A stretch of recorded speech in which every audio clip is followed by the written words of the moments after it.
देखो क्वेश्चन किस तरीके से है।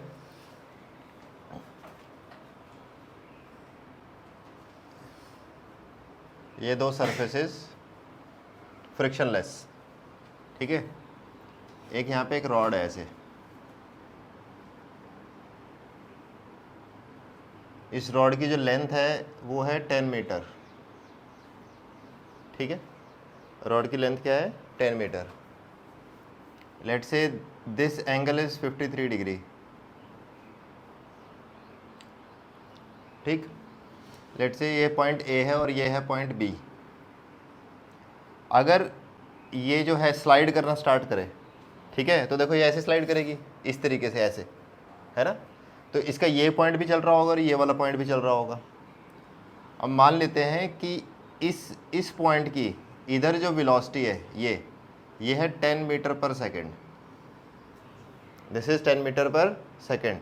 Find out omega of A with respect to b. देखो ध्यान से देखो, अगर मैं इस पॉइंट की बात करूं तो यहाँ पे है 10, तो ये एंगल 53 दिया, ये भी 53, ठीक है। तो इस तरफ क्या बनेगा? v cos 53, और इधर क्या बनेगा? v sin 53। इसकी वैल्यू निकाल लेते हैं। देखो sin 53 मतलब 4/5, तो 10 इंटू में 4/5 मतलब 8 मीटर पर सेकेंड। और इधर कितना आ गया? 10 cos 53 कितना होता है? 3/5, तो मतलब आ गया 6। यहाँ पे 6 मीटर पर सेकेंड और यहाँ पे कितनी है? 8 मीटर पर सेकेंड। तो ये हो गया पॉइंट ए की बात। अब पॉइंट बी की बात करो। पॉइंट बी की वेलोसिटी होगी कितनी? नीचे की तरफ कितनी होगी? 10 नहीं, गलत। देखो ये 10 इधर है, ऐसे है, ये ज़रूरी नहीं कि ये भी इसी सेम स्पीड से जाएगी। सेम स्पीड एक्चुअली में होगी कौन सी? देखो रॉड के जो अलोंग स्पीड है वो कौन सी है? 6। तो इस पॉइंट देखो, हर एक पॉइंट की वेलोसिटी क्या होगी? यहाँ पे 6, यहाँ पे भी 6, यहाँ पे भी 6, तो इस तरफ भी कितनी होगी? 6, ठीक है। अब ये 53, तो ये कितना है? 37, ठीक है। तो बेसिकली अगर मान लो इस तरफ जो वेलोसिटी v रही होगी तो v cos 37 should be equal to 6। ध्यान दो, देखो यहाँ पे मान लो v है, ये 37, तो इधर जो बनेगी v cos 37 बनेगी। वो होनी किसके बराबर चाहिए? 6 के बराबर। तभी तो रोड एक साथ चलेगी, सारे जो इसके सारे मॉलिक्यूल्स हैं वो एक साथ चलेंगे, ठीक है। तो यहाँ से v कितनी आ गई?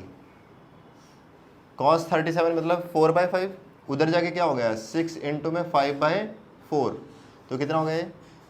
15/2। तो बेसिकली इधर जो v है ना वो 15/2 है यहाँ पे, ठीक है।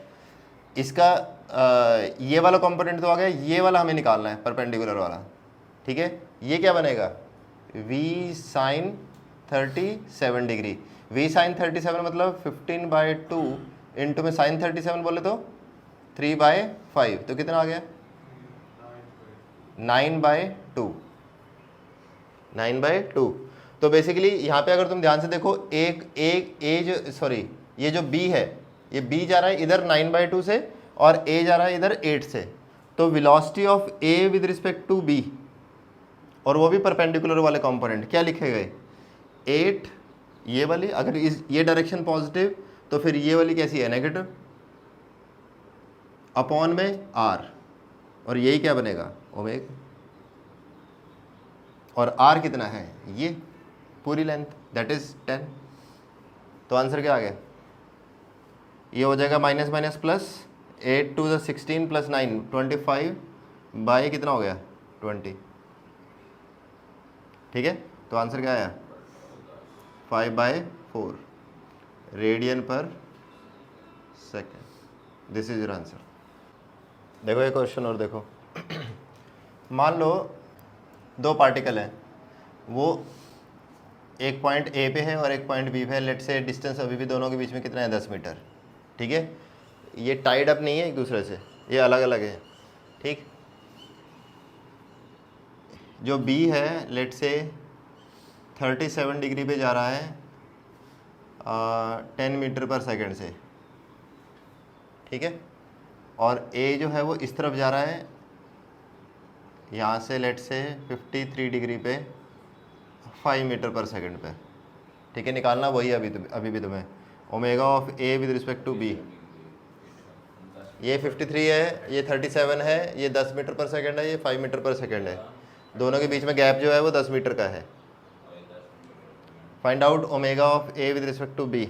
आओ देखें, चलो ठीक है, देखते हैं, ये तो आसान क्वेश्चन है। देखो यहाँ पे 5, तो इधर कितना 5 कॉस 53, कॉस 53 मतलब कितना आ गया 3, और इधर कितना आ गया 4, ठीक है, इधर 3 और इधर 4। इसकी देख लो, कॉस 37 मतलब कितना 8, और यहाँ पे कितना 6, ठीक है। Omega of A with respect to b निकालना है, तो v of A with respect to b निकालना है। V of A with respect to b मतलब v a minus v B.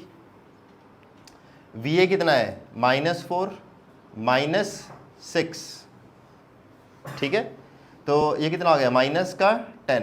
तो omega of A with respect to B क्या लिखा गया, -10 अपॉन में कितना 10, v A B perpendicular upon में आर, आर कितना आ गया तो 10, तो ये आंसर क्या आ गया -1।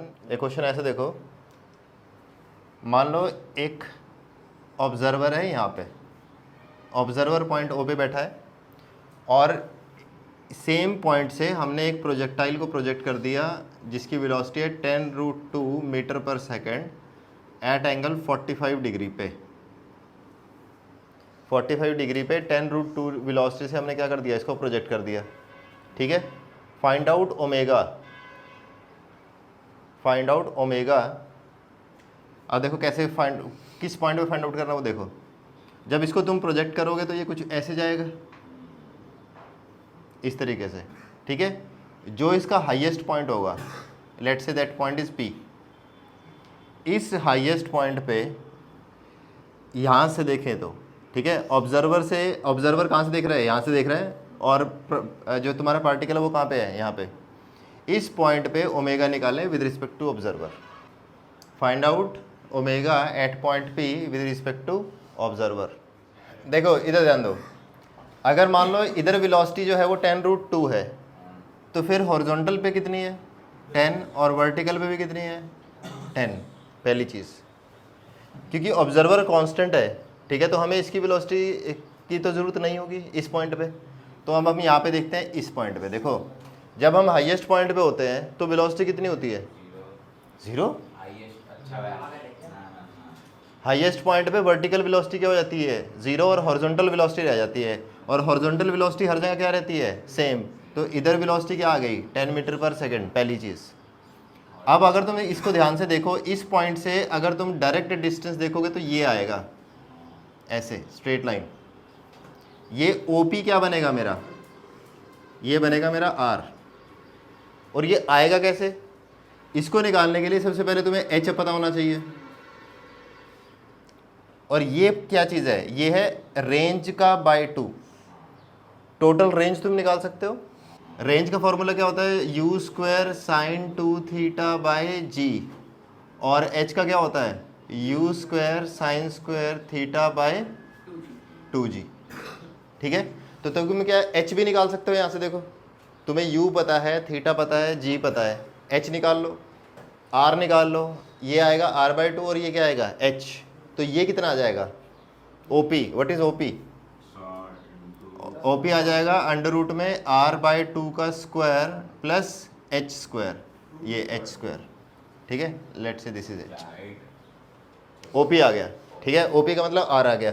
अब तेरे को क्या चाहिए, यहाँ पे वेलोसिटी चाहिए। अब देखो ये 10, तो ये एक एंगल बनेगा थीटा, इधर बनेगा ये 10 cos थीटा, और इधर क्या बनेगा ये 10 sin थीटा।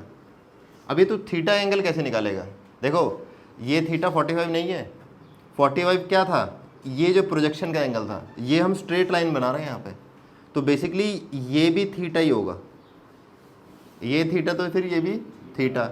अब ये थीटा कैसे निकलेगा, देखो थीटा इज इक्वल टू, देखो यहाँ पे h निकल गया, r/2 भी निकल गया, तो यहाँ से साइन थीटा क्या हो जाएगा, या टेन थीटा जो मर्जी निकाल लो, ठीक है, तुम टेन थीटा भी निकाल सकते हो यहाँ से। टेन थीटा क्या हो जाएगा h/r/2, तो यहाँ से क्या आएगा थीटा। फिर वो थीटा यहाँ पे यूज़ होगा, तो उससे क्या आएगा आंसर, निकाल के देखो जरा फटाफट। आर की वैल्यू बताओ, यू कितना है 10√2, इसका स्क्वायर मतलब कितना हो गया 200 इंटू में साइन 90 मतलब 1 में जी मतलब 10, तो ये आ गया 20, तो आर आ गया 20, तो r/2 कितना आ गया 10, r/2 हमें पता लग गया 10।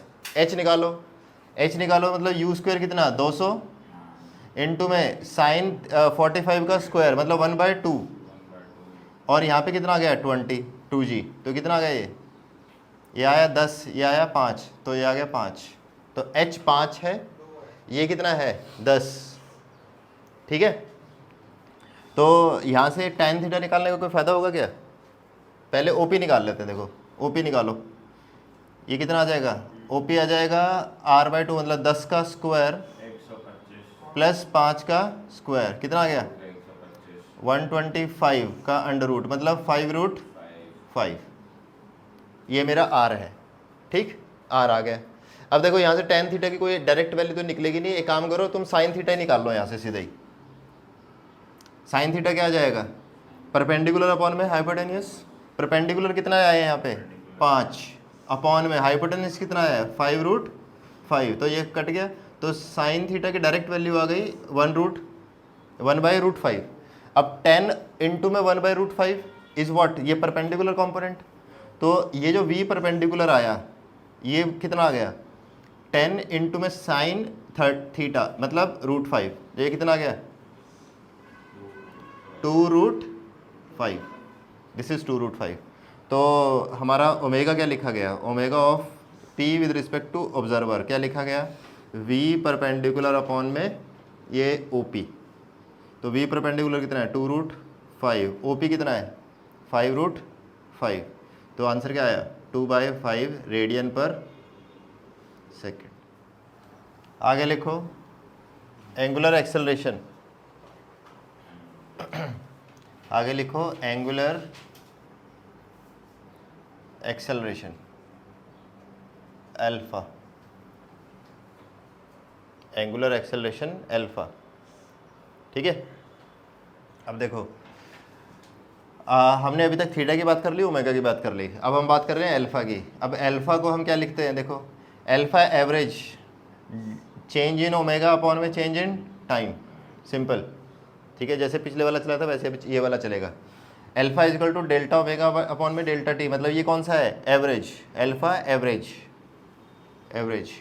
अगर delta t approaches to zero तो बेसिकली अल्फा क्या लिखा गया फिर, limit delta t approaches to zero delta omega upon में delta t is equal to what d omega by d t, and this time it is instantaneous. तो omega sorry alpha जो है alpha is d omega by d t and it gives the instantaneous acceleration, and this acceleration is angular acceleration. देखो इसमें दो तीन तरह के acceleration आएंगे अभी, ठीक है, टेंजेंशियल रेडियल काफ़ी दो तरह के और आएंगे, एक आएगा ए नेट, और ये क्या है alpha, alpha is what angular acceleration, angular acceleration, ठीक, ये चीज़ सिंपल। अगर मान लो तुम्हें थीटा दे रखा हो, मतलब क्या एंगुलर डिस्प्लेसमेंट दे रखा हो टी के फॉर्मेट में, ऐसे theta as a function of t, तो क्या तुम अल्फा निकाल सकते हो, क्या करोगे, कितनी बार डिफरेंशिएट करना पड़ेगा इसको, निकालना जरा। अगर if theta t is equal to 3t³ + 2t² + 1 find out alpha, कितनी बार डिफरेंशिएट करना पड़ेगा, सबसे पहले क्या आएगा ओमेगा, ओमेगा क्या होता है D theta by d T, तो कितना आ गया ये 9t² + 4t, फिर इसको फिर से डिफरेंशिएट करो तो क्या आएगा alpha D omega by d T, that is 18t + 4, 18t + 4, simple, ठीक है। तो ये सब चीज़ें मतलब बहुत ही बेसिक चीज़ें, इसमें ज़्यादा कुछ है नहीं। इसकी यूनिट रेडियन पर सेकेंड स्क्वायर, यूनिट लिख लो इसकी रेडियन पर सेकेंड स्क्वायर, रेडियन पर सेकेंड स्क्वायर,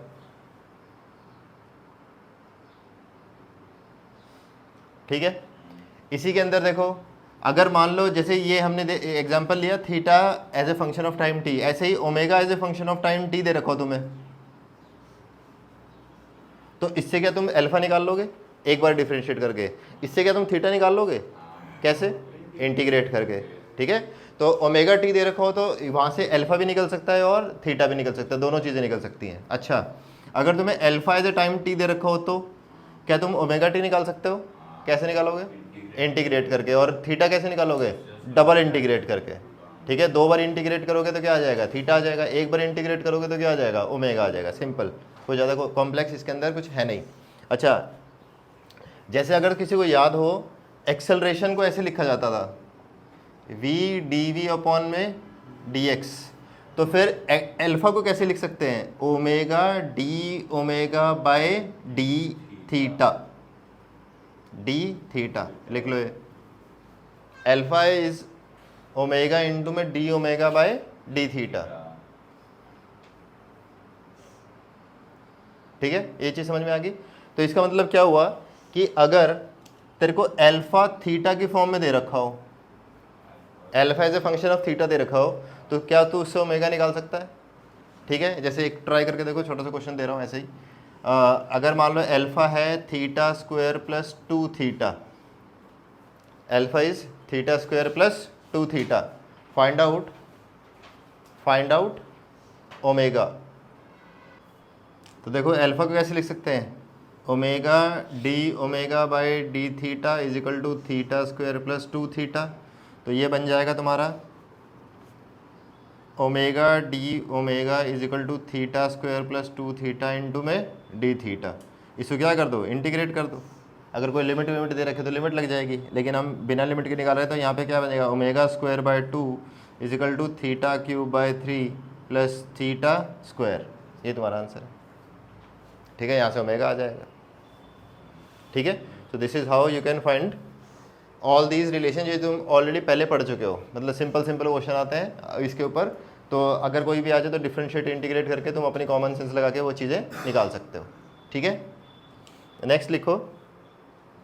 अच्छा, नेक्स्ट लिखने से पहले ये हमने देख लिया। अब देखो इसके बाद देखो अल्फा की डायरेक्शन,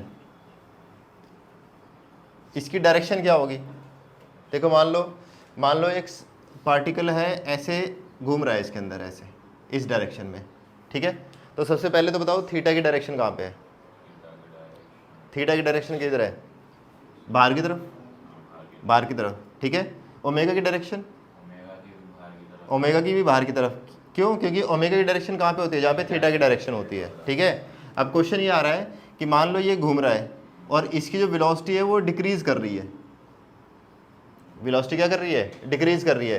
तो अल्फा की डायरेक्शन कहाँ पे होगी, देखो ये ओमेगा ऐसे चल रहा है, ठीक है। ओमेगा की डायरेक्शन कहाँ पे है, इधर। अगर वेलोसिटी डिक्रीज कर रहे थे इसका मतलब क्या, ओमेगा डिक्रीज कर रहा है। अगर वेलोसिटी डिक्रीज कर रही है तो इसका मतलब क्या है, ओमेगा डिक्रीज कर रहा है। तो इसका मतलब एक्सेलरेशन कैसा है इसका, एंगुलर एक्सेलरेशन रिटार्डिंग। तो मतलब उसकी डायरेक्शन कैसी होगी फिर, अंदर की तरफ, उसकी डायरेक्शन कैसे होगी, अंदर की तरफ। और अगर v इंक्रीज करता तो अल्फा और ओमेगा की डायरेक्शन क्या होती, सेम। तो ऐसे समझो कि अगर तुम्हारी स्पीड जो है वो क्या कर रही है, इंक्रीज कर रही है। If v is increasing then omega and alpha की डायरेक्शन इज सेम, और अगर v इज डिक्रीजिंग तो ओमेगा एंड अल्फा की डायरेक्शन इज अपोजिट, ठीक है। ये चीज लिखो फटाफट। अच्छा देखो आगे देखो, अगर तुम्हें ध्यान हो काइनेमेटिक्स में हमने पढ़ा था कि अगर a कांस्टेंट होता है तो हमारे पास 3 इक्वेशन होती है जिसका हम यूज़ करते हैं। कौन कौन सी, v is equal to u plus और s is equal to u t plus half a t square और 2as is equal to v square minus u square, ठीक है। 2as is equal to v square minus u square. बिल्कुल analogous, अगर alpha constant हो तो ये सब तीनों की तीनों इक्वेशन देखो कैसे यूज होंगी। v का मतलब मैं बोल रहा हूँ omega final is equal to omega initial plus alpha into में t।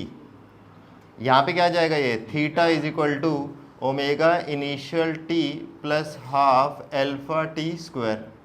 और इधर क्या लिखा जाएगा, 2 alpha theta is equal to v मतलब ओमेगा फाइनल का स्क्वायर माइनस ओमेगा इनिशियल का स्क्वायर, ये तीनों के तीनों equation as it is use होती हैं अगर अल्फा कांस्टेंट हो तो। अगर अल्फा कांस्टेंट है तो ये तीनों की तीनों इक्वेशन तुम यूज़ कर सकते हो। ठीक है। अच्छा, जैसे काइनेमेटिक्स में हमने पढ़ा कि a जो है वो 0 हो सकता है। कब 0 होता है? जब v कांस्टेंट हो। जब v कांस्टेंट होता है तो a क्या होता है? 0। ऐसे ही अगर ओमेगा कांस्टेंट हो जाए तो अल्फा क्या होगा? 0। तो अल्फा कैन बी 0। ठीक है।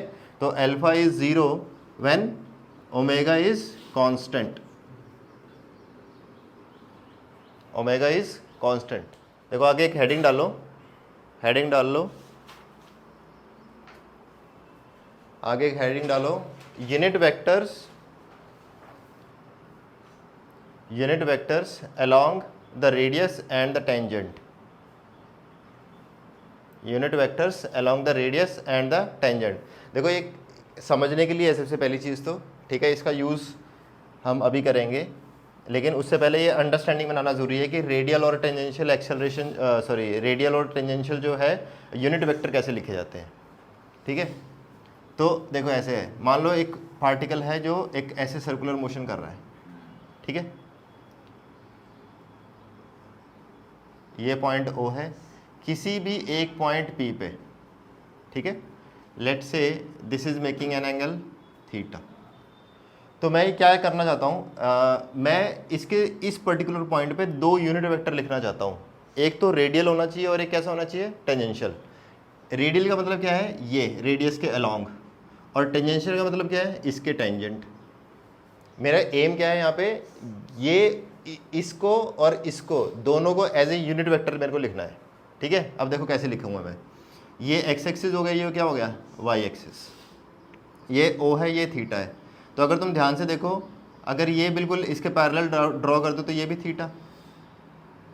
ठीक है, और ये मैंने इसके परपेंडिकुलर ड्रॉ कर दी। अब देखो ये क्या है? O P, this is O P, let's say this is point A. ये ओ पी है और ये क्या है? पॉइंट ए है, और ये पॉइंट क्या है? पी। तो अगर मैं पी ए वेक्टर देखूं, पी ए वेक्टर को, पी ए वेक्टर के दो कंपोनेंट लिखे जा सकते हैं। कौन कौन से? एक तो P A cos theta i cap, मतलब वो आई डायरेक्शन में है, और दूसरा क्या लिखा गया? P A sign theta j cap. ऐसे लिख सकते हैं कि नहीं लिख सकते हैं? ठीक है, ठीक है। अगर ये पी ए देखो ये मैग्नीट्यूड वाइज क्या है? सब सेम।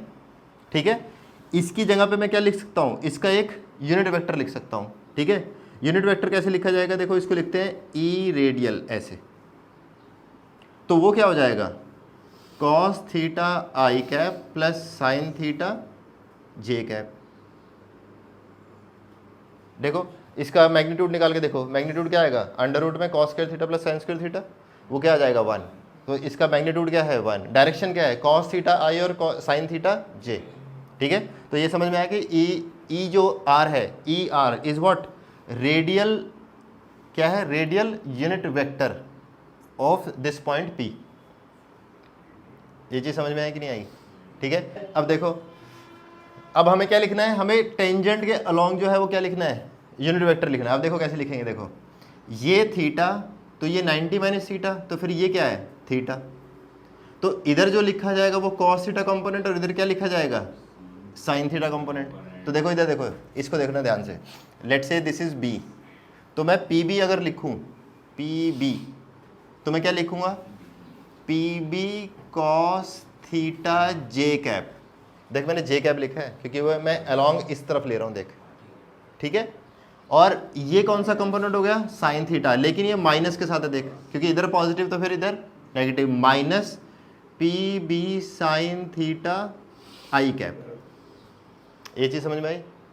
जे कैप ऊपर और आई कैप किधर है? लेफ्ट साइड में, तो इसलिए आया ये माइनस। तो इसको हमने लिखा ई t cap. E t cap is what? Tangential unit vector. और इसको कैसे लिखा गया? Minus sine theta i plus cos theta जे, ये चीज़। ठीक है, तो किसी भी सर्कुलर मोशन के अंदर अगर कोई पार्टिकल जो है किसी पॉइंट पी पे है, तो उसको दो यूनिट वेक्टर के अलॉन्ग जो है उसको डिस्क्राइब किया जा सकता है। एक तो है रेडियल और एक क्या है टेंजेंशियल। रेडियल मतलब रेडियस के आउटवर्ड ऐसे, टेंजेंशियल मतलब उस पॉइंट पे टेंजेंट। ठीक है, ये चीज़ समझ में आ गई। लिखो एक बार फटाफट इसको। देखो अब आगे आगे हेडिंग डालो, हेडिंग डालो acceleration in circular motion. Acceleration in circular motion. देखो यहाँ पे कंफ्यूज मत हो ना कि एंगुलर एक्सेलरेशन है, मैं सिर्फ एक्सेलरेशन की बात कर रहा हूँ। Acceleration in circular motion. देखो अब इसी का यूज़ करेंगे, देखना अभी। तो कहीं पे ये लिख लो साइड में कि e t cap is equal to minus sine theta i plus cos theta j cap. ठीक है, तो हमारे पास दो कंपोनेंट ये आ गए। अब हम बात किसकी कर रहे हैं, हमें एक्सेलरेशन निकालना है। ठीक है, अब देखो मान लो ये जो सर्कल है, इस सर्कल की रेडियस मान लो आर है। ठीक है, मान लो सर्कल की रेडियस कितनी आर। तो अगर मेरे को ओपी वेक्टर लिखना हो, ओपी, तो मैं कैसे लिख सकता हूँ, देख r vector is equal to OP vector. R जो है ओपी वेक्टर के बराबर है। और ओपी वेक्टर को मैं क्या लिख सकता हूँ, ओपी इंटू में ई आर कैप। देखो ओपी की डायरेक्शन किधर है, ओपी की डायरेक्शन रेडियली आउटवर्ड्स। ठीक है, तो ये अगर मैं इसके मैग्नीट्यूड को इसके यूनिट वेक्टर से मल्टीप्लाई कर दूँ तो मेरे को ओपी वेक्टर ही मिलना चाहिए। ठीक है ना, तो मैंने लिख दिया r is equal to OP is equal to OP dot e r. E r को मैं क्या लिख सकता हूँ, ये देखो cos theta i plus sine theta j cap. ठीक है, और ओपी एक्चुअल में है क्या, आर के बराबर। तो बेसिकली जो लिखा गया आर इज इक्वल टू, इसको कैसे लिख सकता हूँ, आर इंटू में cos theta i plus sine theta जे, ये लिख दिया हमने। ठीक है, अगर मैं इसको डिफ्रेंशिएट करूं, देखो d r by d t, ये मुझे क्या दे देगा, वेलोसिटी। और ये वेलोसिटी कैसी होगी, देखो d R by d T क्या हो जाएगी, वेलोसिटी। ठीक है, इसको डिफ्रेंशिएट करो, देखो क्या आएगा, ये बनेगा आर, आर तो कांस्टेंट है, इसको डिफ्रेंशिएट करो minus sine theta i into में d theta by d t plus cos theta j cap into में d theta by d t. अब देखो यहाँ से ये वेलोसिटी क्या बन गई, देखो d theta by d t is what, omega.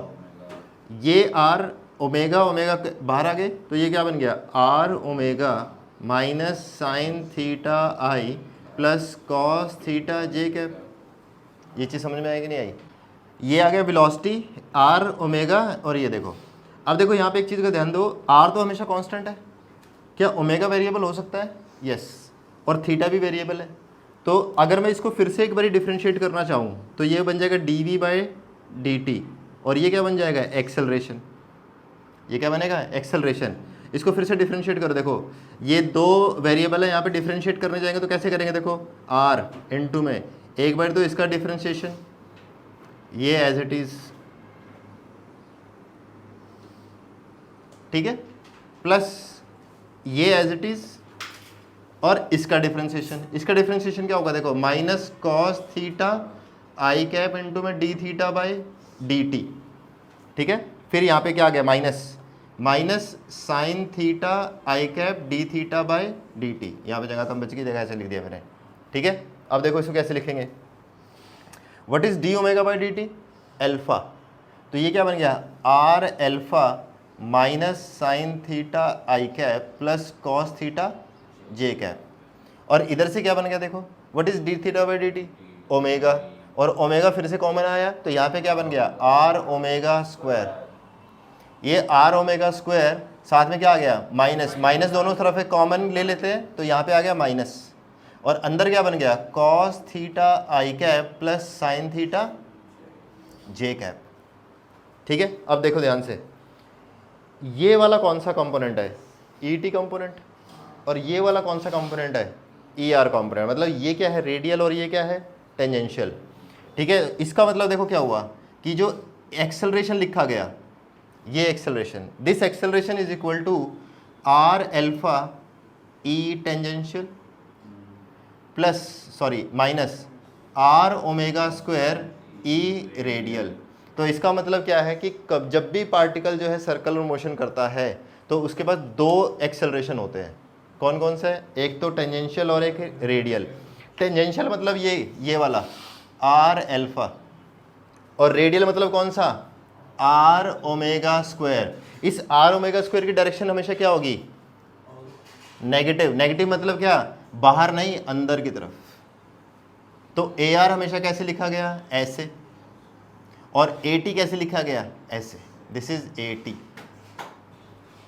A R and A T. A R हमेशा क्या होगा? Towards the centre. A R कैसा होगा? Towards the centre. लिखो इसको फटाफट, ठीक है। अब देखो आगे, देखो इसको थोड़ा सा और ऑब्जर्व करते हैं। तो इसका मतलब हमें एक चीज़ तो समझ में आएगी कि जब भी कोई पार्टिकल जो है सर्कुलर मोशन करता है तो उसके बाद दो कंपोनेंट होते हैं। कौन कौन से? एक ए टी और एक ए आर। तो इसका मतलब ए नेट क्या लिखा गया? ए नेट लिखा गया अंडर रूट में ए टी का स्क्वायर प्लस ए आर का स्क्वायर, ठीक है। अब देखना, ध्यान रखना, अगर मैं अल्फा की बात करूं तो मैं किसकी बात कर रहा होता हूं? ए टेंजेंशियल। अगर मैं अल्फा एंगुलर एक्सेलरेशन की बात कर रहा हूं तो किसकी बात कर रहा हूं मैं? ए टेंजेंशियल। मैं वहां पे ए रेडियल की बात नहीं करता। अगर मैं ए नेट बोल रहा हूं, अगर मैं क्या बोल रहा हूं? ए नेट, तो उस पर्टिकुलर केस में क्या होगा? ए नेट की वैल्यू क्या होगी? ए t square plus A R square. और ए टी की वैल्यू क्या है? Are alpha. और ए आर की वैल्यू क्या है? आर ओमेगा स्क्वायर का स्क्वायर। ये चीज़। और देखो, अगर मैं ए रेडियल की बात करूं, a radial is r omega square. Omega की जगह मैं क्या लिख सकता हूं? V by r. Omega is v by r. तो यहाँ पे क्या आ जाएगा? ये वी स्क्वायर बाय आर। क्या लिखा जाएगा इसको? V square by r. और इसको बोलते हैं सेंट्रीपिटल एक्सेलरेशन। ये क्या होगा? V square by r, centripetal acceleration. तो इसका मतलब क्या हुआ कि अगर देखो, यहाँ से एक कॉन्सेप्चुअल क्वेश्चन पूछा जाता है कि अगर कोई पार्टिकल जो है वो सर्कुलर मोशन कर रहा है तो उसके अंदर कौन सा एक्सेलरेशन होना ज़रूरी है? ए आर या फिर A T? A R.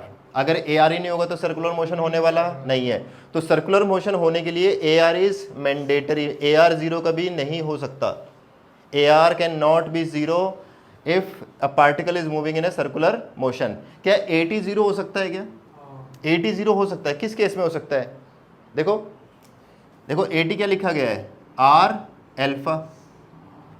Are alpha. अगर ओमेगा कांस्टेंट हो तो एल्फा क्या होता है? जीरो। अभी हमने देखा ना पीछे केस में, अगर ओमेगा कांस्टेंट तो एल्फा जीरो। तो इसका मतलब ए टी जीरो। अगर कांस्टेंट एंगुलर वेलोसिटी से अगर कोई पार्टिकल घूम रहा है तो उस केस में ए टेंजेंशियल जीरो हो सकता है। तो ए tangential can be zero but A R can not be zero. Basics. और ए नेट क्या लिखा गया? ए t square plus A R square, ठीक है। अच्छा, एक चीज और छोटी सी, अगर मान लो सर्कुलर मोशन जो है वो कांस्टेंट एंगुलर वेलोसिटी का है तो मतलब अल्फा क्या है? जीरो। तो उस केस में ए नेट क्या लिखा जाएगा? What is a net? A net is nothing but r omega square या फिर v square by r. V square by r, ठीक है। ये चीज़ समझ में आ गई। अच्छा, एक छोटी सी चीज़ और देख लो कि हमने ये पढ़ा था कि v is equal to r omega या omega is equal to v by r. अगर मैं इसको डिफ्रेंशिएट करूं तो ये बनेगा d v by d t is equal to r d omega by d t. अब ये d v by d t acceleration बना और ये बना आर इनटू में क्या बन गया? एल्फा। तो यहाँ पे जो ये d v by d t आता है ये ए टेंजेंशियल होता है या ए होता है या ए आर होता है? ए टेंजेंशियल, क्योंकि ए टेंजेंशियल ही व्हाट? आर एल्फा, ठीक है। तो इसलिए ध्यान रखें कि alpha is equal to a by r अगर हम लिखते हैं तो वहाँ पे ए टेंजेंशियल होता है। ये ध्यान रखना, वहाँ पे क्या होता है? ये ए टेंजेंशियल। और यहाँ पे एल्फा कैसा है? वेक्टर है, axial vector. Alpha is axial vector. ये चीज़ समझ में आ गई? पक्का? ठीक है, कल इसको आगे और बढ़ाएंगे फिर।